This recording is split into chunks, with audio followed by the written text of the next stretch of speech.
皆さん、こんにちは、ゆきです。今日はちょっと立って撮影をしています。ちょっと今日の動画は短くなっちゃうんだけど、前にポストでお知らせしたんだけど、最近日本で日本語の先生をする時の制度が少し変わって、新しく国家資格になったんだけど、その試験の勉強を今頑張っています。あともう2週間も、試験まで2週間もないので、ちょっと1日のほとんどを勉強に使っています。みんなは何か今頑張っていることありますか？日本語の勉強を頑張っていますか？試験に向けて何を頑張ればいいとか迷ったりしていませんか？私は、目標を立てて、じゃあこの目標を達成するためには、えーそれまでに何時間じゃあ勉強しないといけないのかなって考えて、何時間くらいやればここまでいけるかなってまず考えます。そして、じゃあこの例えば1年前に計画を立てたら、1年間でこの何時間勉強するためには、1ヶ月で何時間勉強しないといけない。ってことは、1日に何時間勉強しないといけないっていうのをまず最初に決めます。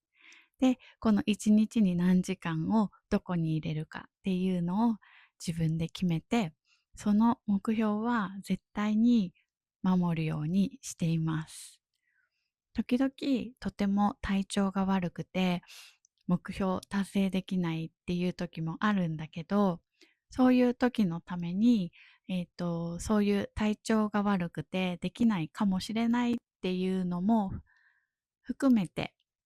こうバッファーを組んでおくというか、まあ多分月に3回ぐらい体調が悪くてできない日があるかもしれないなって考えて、例えば別の日に1時間多く勉強するようにしたりとか、そういう感じで調整をしています。で、あと2週間ぐらいで本番の試験なので、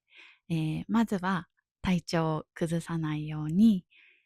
頑張って自分のコンディションを整えていきたいと思っています。もちろん勉強もするんだけど、まず元気じゃないと勉強は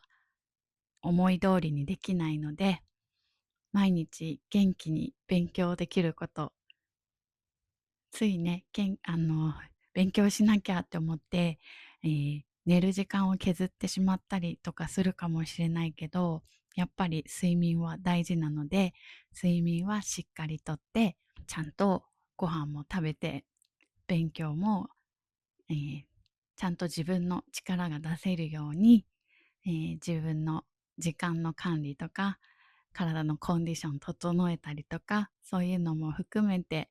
ちゃんと管理できるようにしないといけないなと思っています。ちょっと今日は短い動画になっちゃうんだけど、この後もちょっと勉強を頑張ろうと思います。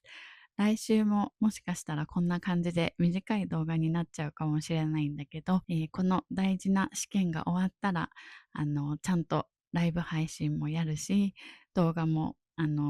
ちゃんともっとちゃんとした動画を作るので、もう少し待っていてください。では、最後まで聞いてくれてありがとう。みんなも体調崩さないように